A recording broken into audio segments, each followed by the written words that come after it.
Одна из подписчиц моих спросила: Сергей, расскажите и покажите, как у вас перезимовал ваш молодой сад. Я подумал, классная идея для нового видео. Может быть, не самая лучшая погода сегодня, но у нас вот ближайшие пару дней будет именно так. Плюс 8, плюс 10, дожди, переменная облачность с осадками. И где-то через недельку должно появиться солнышко. Но это будет уже фактически середина апреля месяца.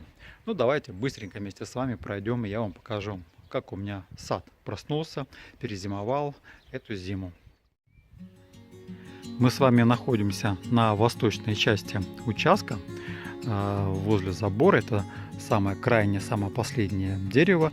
И у меня вот прямо один ряд идет. Это все идут фруктовые деревья посажены. В основном сад был заложен весной прошлого года. Но что-то мы даже посадили и в этом году. Здесь у меня было место в свое время, огурцы мы выращивали. Вот эти деревья джердела, которые мне пришлось спилить, потому что они были выше крыши, гораздо выше даже конуса. И собрать урожай с них, с джердел, было весьма проблематично. Поэтому я их решил обрезать и посмотреть, начнут они расти или нет. Ну, честно говоря, наверное, я их уберу вообще совсем, потому что лучше посадить молодые деревья, уже зная точно, что от них будет результат. Во всяком случае, сортовые деревья. Итак, что же здесь у меня в самом начале участка посажено? Этой весной одни из самых последних деревьев. Здесь у меня было посажено 3 дерева с миндалем. Вот. И когда мы их сажали, почки еще были закрыты. Но если вам видно, то сейчас уже видно, что почки уже открылись. И в данном случае миндаль, да, это прижилось. Второе дерево обязательно, как мне объяснили, это должен быть опылитель. И опылитель себя повел гораздо лучше, чем основные деревья миндаля. Прямо аж неожиданно. Так что это миндаль-опылитель. И следующий, еще один у нас второй сорт. Форос, да, миндаль, но пока он спит. Хотя Алла говорит, что где-то почки она видела, что проклевываются. Ну, посмотрим, подождем. В этом же углу сада-огорода у меня идет целый ряд черешни. Там на заднем фоне это 2 дерева черешни, которые я по осени очень конкретно омолодил, скажем так, обрезал. Ну и тем не менее, здесь вы видите 2 саженца. Это были саженцы, купленные осенью, опять же в Кеслерово. Вот, и посажены. Они были выше 2 метров. Была сразу сделана обрезка. Садовым варом я все закрыл. И как вы можете видеть, у них почки будут открываться. То есть дерево прижилось. Все в порядке. И второе, это разных 2 сорта у меня черешни. Вот. И второе дерево черешня. Тоже видно, что почки открываться будут. Это, наверное, хорошо, что они так поздно открываются, потому что у нас очень холодная весна была. Ну, те 2 дерева я показывать не буду. И так видно, что там все в порядке. На том месте, где у нас росли огурцы, а это получается сторона, скажем, вот северная сторона дома, а с той стороны солнца, здесь самая такая тень будет. И мы в этом углу решили посадить 6 кустов черной смородины. Ну и как вы видите, черная смородина весьма хорошо себя чувствует. Надо, конечно, немножечко в порядок привести место, где они посажены. Но во всяком случае все 6 кустов черной смородины у нас прижились. Ну, не очень красиво, конечно, вот это куски шифера. Я все это столбиками поставлю, да, так что молодые кусты смородины будут у нас. И будет варенье с черной смородиной. Ну, пойдемте дальше. У меня спрашивали, будете ли вы с Аллочкой ставить теплицу? Вот в этом самом месте, где у меня песок, где у меня был перегной, вот в этом месте, а это получается метров 12 длины, где-то метров 6 ширины, мы с Аллочкой поставим теплицу. Место уже подготовлено, но не к спеху сейчас. Ну что, идем по нашей аллее. Следующее, что у меня было посажено, опять же таки осенью, это 2 дерева вишни. Одну из которых называется Подбельская. И как вы видите, почки на ней открылись. Это Подбельская. И второе дерево вишни — это Чудо вишни. Тоже дерево было очень высокое. Его сразу мы обрезали. Вот основных 3, скажем, скелетных ветки будет. Да, это вот Чудо вишня. И веточки у нее тоже замечательно. Все прижилось, все, дерево проснулось. Ровно год назад, 3 апреля, мы с Аллочкой заложили сад. Я не знаю, видно вам или нет, но на дереве сидят сойки. Красивая птица, но шумит ужасно. Немножко засветка идет. Птички нас радуют. Итак, был заложен сад. И вот с этой стороны забора, а здесь расстояние 2,5 метра до ближайшего ряда деревьев, здесь были посажены наши колоновидные саженцы: груша, яблони и сливы. И кто помнит ролик, у меня груши довольно, скажем так, слабо приживались, болели. Но вот сейчас, если вы посмотрите, у них уже готовы бутончики цвести. Эти вот груши, за прошлый год они приросли буквально на сантиметров 10, пустили почечки. Вот некоторые, конечно, как вот эта груша, она замечательна, вот сколько будет бутонов. Конечно, мы ей не дадим сильно цвести. Вот это у нас груши. И груши называются Величие. Вот такой у нас сорт. 5 груш колоновидных Величия. После груш у нас пошел ряд яблонь. Я не знаю, как говорят, с какого будуна, извиняюсь за каламбур, я посадил 9 колоновидных яблонь. Но яблони цветут позже, и сказать, что почки открываются, нельзя. Но вот на некоторых деревьях молодых, да, почки уже начинают просыпаться. Может, потому что яблони позже начинают цвести. Деревья были обработаны медным купоросом. Вот это одно из самых высоких яблонь. И здесь видно, что уже почки есть. То есть, в принципе, все яблони так же само проснулись. Почки есть. Вот. И вот эти яблони называются чувства. 9 яблонь. В этом же ряду у нас посажено 5 колоновидных слив, деревья. И они буквально где-то пару дней назад стали открывать почки. Цветов пока не видно, но может быть это и хорошо. Молодые деревья. Скажем так, одно дерево довольно сложно было. Мы боялись, что оно не проснется, но я вижу, что оно проснулось. И вот последняя тоже слива. Вот, а слива называется «Мой рай». Вот самое тоже большое дерево. Так что все деревья, которые были посажены вот в этом ряду, сливы, яблони и груши, у нас прижились. Так что все в порядке. К сожалению, на этом месте у нас был посажен абрикос, который не прижился. Он царский назывался, засох. И вместо него мы посадили яблоню, которая была по осени куплена, молодой росточек. Кстати, надо будет сюда палочку поставить, а то Арсений может его сломать. Вот. Ну, почки, я смотрю, набухают. Здесь вот яблоня будет.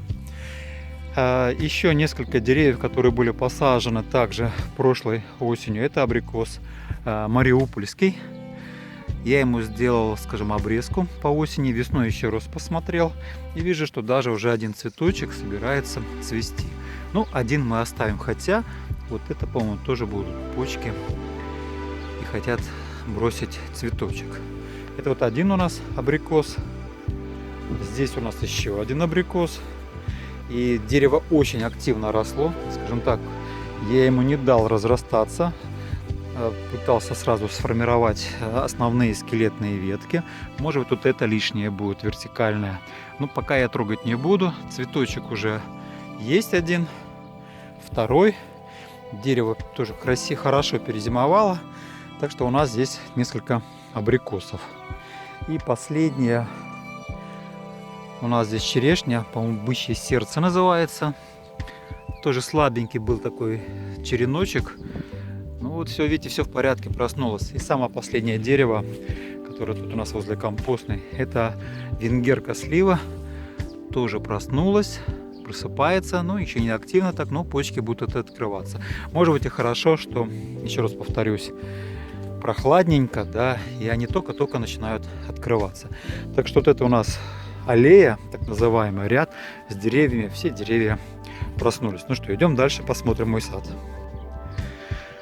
Пока мы не ушли далеко, вот эти вот столбики, 1, 2, это красный, белый виноград, винные сорта у меня посажены. И 1, 2 и 3, это виноград столовый. Позднего срока созревания, среднего и ранний. Ранний сорт у меня фактически вся линия засажена. Вот столбики стоят там, где у меня прикопаны саженцы. Рано еще пока открывать, холодно. Ну, как минимум до 20 апреля подождем. Вот. А это ряд у меня идет малина. Первые 5 сортов Брянская красавица, потом Тарусия и еще. Ну, честно скажу, малина так себе, так. Не могу похвастаться. Вот, пропустим. Ну и здесь, вы уже помните, это 3 ряда, 3 сорта ежевики. Лахтей, небеса могут подождать и Натчес. И в этом году я уже с них буду получать первый урожай. Это у нас ряд клубники. Это уже наши саженцы, которые мы сами вырастили по осени, пересадили отдельно сюда. И здесь у нас 4 сорта этих клубнички молодой.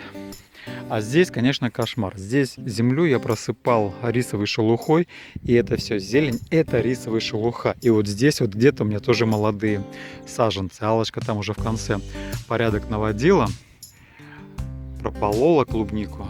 Вот, а здесь вот, конечно, еще надо поработать. Но пока холодно. Так, и мы плавно переходим к персикам. Пока мы далеко не ушли. Ну вот. Извините, проскочил. Фуджи, яблоня, которая очень вкусная. Мне нравится, это поздний сорт. Молодые саженцы. И мы заказывали через интернет-магазин саженец. Почки будут открываться. Пока не активно, но видно, что дерево живое.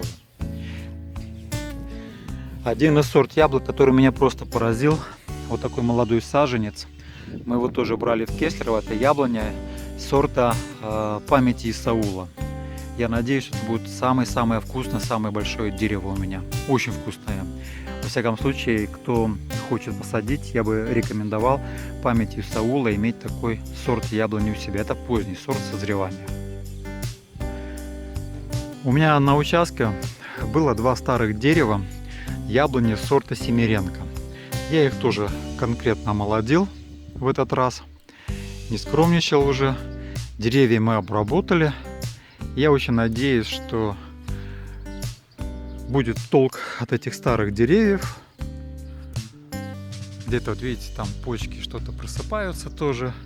Но деревья старые, конечно. Очень много порослей от них идет, прямо от корней. И вот здесь рядом у меня посажено одно дерево, молодая Семеренко. Вот, так что семереночка у меня тоже будет замена уже. Когда она подрастет уже, я эти деревья оба уберу отсюда. Еще 2 дерева яблони, которые мне подарили местные селяне. Это из питомника Гавриш. Я не знаю, как сорт называется. И тот человек, который мне подарил, тоже не знает. Вот одно дерево. И из этого же питомника там есть вот второе дерево. Тоже все нормально, все хорошо. Вот эта полянка, это где будет виноградник и ежевика с малиной. Ну и вот теперь переходим к персикам. Первый ряд персиков. Вы, наверное, видели видео, которое я снимал про обрезку дерева. Вот это сформированная уже крона. Больше мы обрезать его не будем, во всяком случае сейчас. И на дереве вот такие маленькие молодые цветочки, которые собираются уже открываться. Ну, конечно, нужно будет пообрывать цветники. Я очень хочу посмотреть, как они распустятся полностью, сфотографировать и после этого оборвать, оставить на ветке 1-2 кусочек. Это персик сорта Фрост. У меня их 3 дерева. Очень красивое дерево. Единственное, здесь вот застесался у меня один персик. Я уже рассказывал про него. Это Жанна сорт. Он проснулся, маленький, молодой, это первогодка. Очень красивый персик, очень вкусный. Вот один саженец у меня этого дерева есть. И в этом ряду у меня еще 2 дерева персика Фрост находятся. Ну, посмотрите, какое чудо. Молодое дерево, все усыпанное цветами. Рука не поднимается оборвать их, но обрывать надо будет, конечно.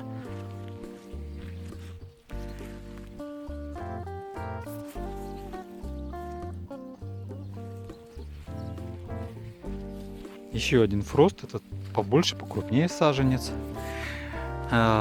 Второй год саженцу. Тоже все обрезка. Это то, что вы видели в видео. Была обрезка сделана этого куста. Вот такая обрезка. По всем правилам науки. Чаша сделана. Одна основная, вторая, третья. Костяные вот веточки. Это вот персик Фрост. Мы с вами сделали круг по моему саду. И опять вернулись к аллее. Рядом с домом у нас посажено 2 ряда персиков. Вот это сорт белый лебедь. И там находится сорт краснодарский. Здесь же кизил был старый. Мы его конкретно обрезали. Он в этом году даже не цветет, потому что нечем цвести. Очень высокие удочки были, чуть ли не по 6 метров. Вот, и очень мелкая ягода. Поэтому я решил его просто-напросто обрезать. И самое первое дерево, не дерево, даже куст, это японская айва посажена. Оно росло у нас возле ореха, очень плохо себя чувствовало. И вот я его пересадил сюда поближе к дому.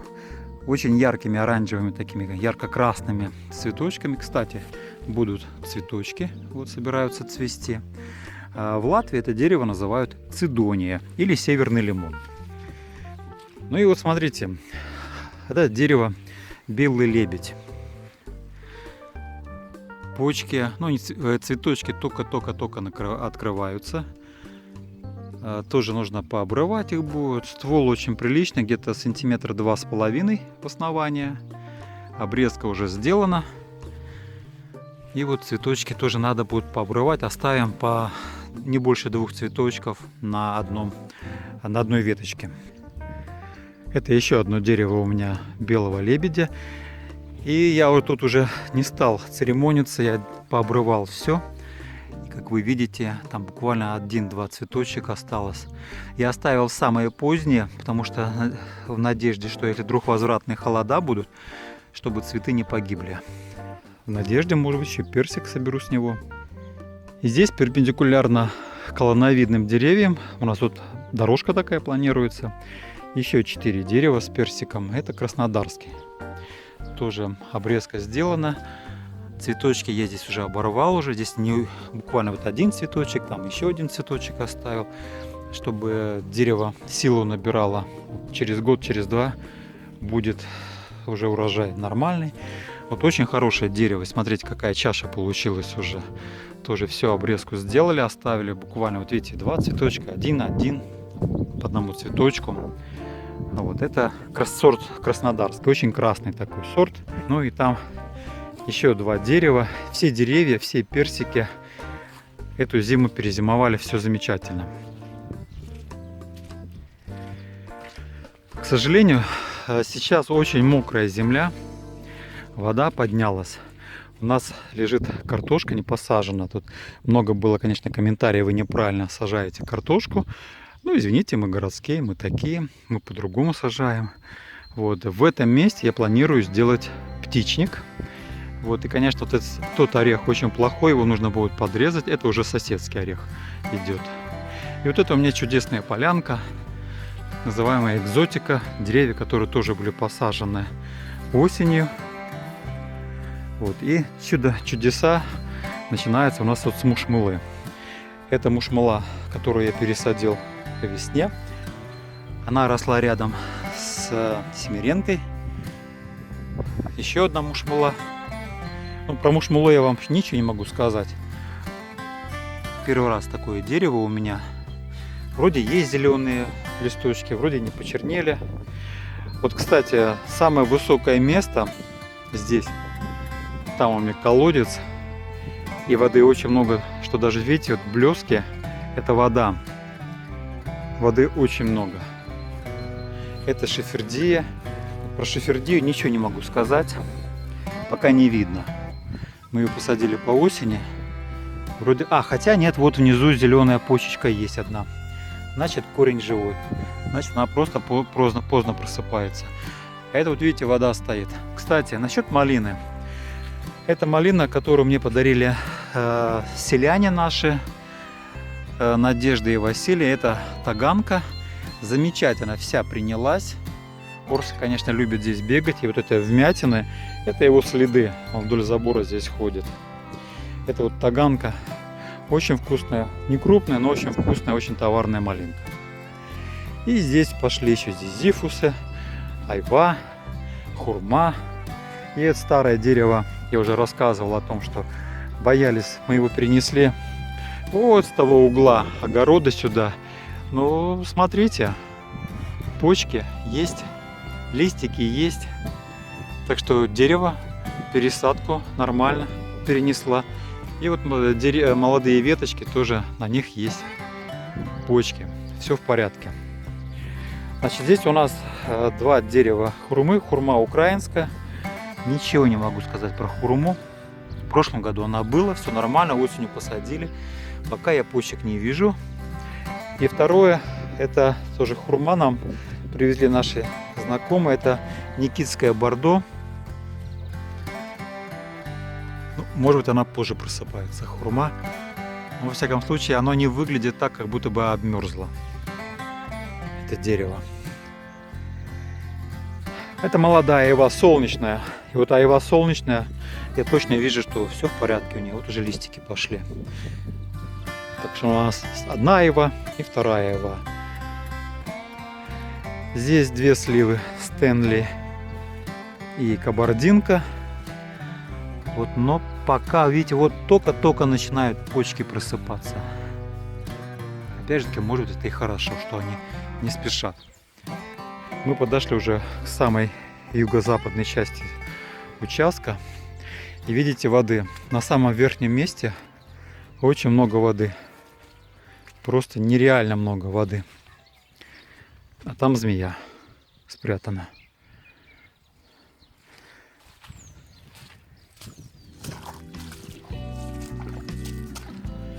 Два фундука.